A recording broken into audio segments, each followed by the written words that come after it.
nVidia has announced GeForce Now, the gaming version of HBO Now or Netflix. What do you think about it? Drop me a line down below, but first, my opinion. I'm Tarmack, and this is Feature Creep.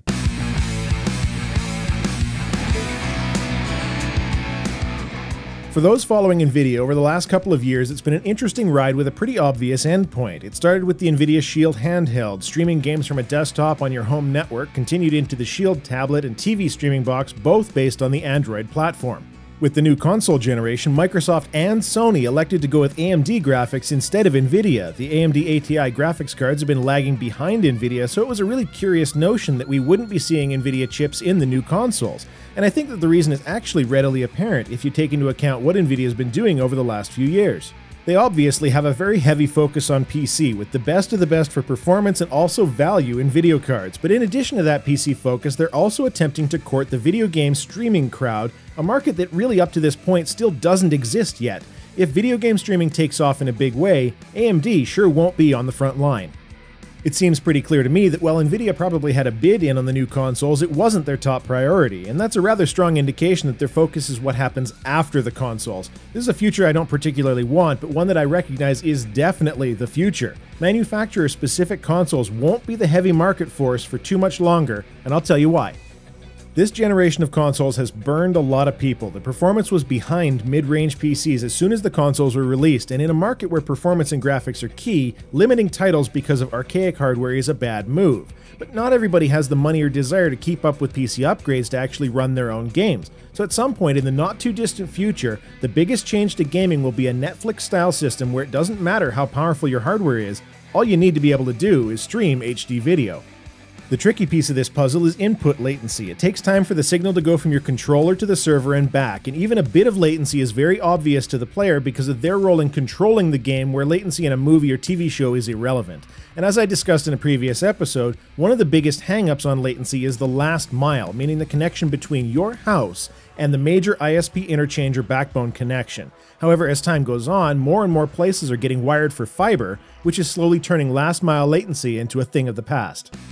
If all of the computation is done off-site, then you get the absolute best graphics, best frame rate, best everything, as long as the input latency is low, and you don't have to have anything more than a box under your TV that passes the controller and video signals. No more multiple $1,000 computer, no more 400+ console with outdated hardware. And nVidia is counting on you buying their Shield platform to be this box. The nVidia GeForce Now service does all of that for you with a meager $7.99 a month, much like Netflix. You get 1080p 60 frames per second all the time, every time on a 50 megabit connection. Granted, assuming you have the right router running on the 5 GHz band. 720p 60 on a 20 megabit connection.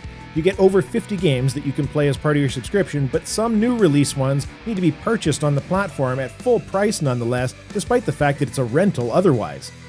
And you know, I thought about signing up. I have a pretty beastly computer, but figured it would be nice to try it out until I found out that it is exclusive to the nVidia Shield platform. This means that I need to buy another piece of hardware, less powerful and useful than my own, just to sign up for this streaming service. My main computer even runs on nVidia graphics, and yet they're still intent on pushing the Shield platform exclusivity. And at that, I realized what nVidia is doing. The GeForce Now streaming service is here precisely to expand the user base of the Shield platform. This is intended as a living room domination move. They can't let anybody who already has a computer on it, like you can with Netflix, because then those people don't need to buy a Shield. And honestly, I'm not all that impressed as a result. I played with the Shield tablet at BlizzCon last year, and what's kinda neat, there's no magic here in my view. It will be interesting over the next little while to see how this service does. I suspect that much like the initial flop of the Shield handheld, they will open up the streaming service to all computers running nVidia hardware at some point. Who knows, maybe they'll even start approaching TV manufacturers to have them include the Tegra chip in new market TVs, making the TV into a Shield device. This honestly feels like too much of a power play, positioning their device against already entrenched hardware, and I honestly don't think that nVidia has enough brand recognition among gamers who aren't enthusiasts to pull it off. Of course, then there's also the rather major issues of never owning video games, but that's neither here nor there. So, what do you think about not just game streaming and game rental online, but also this kind of platform exclusivity? Phil Spencer over at Microsoft said that the console fanboy wars were distasteful recently, but given how much of a hand Microsoft had in creating that war, I can't give him much credit for his thought, despite my agreeing with the general sentiment that platform battles are nonsense. Feature Creep is a regular show every week, so if you enjoy these, please subscribe and share them anywhere you want. That's all I have to say. Tarmack out.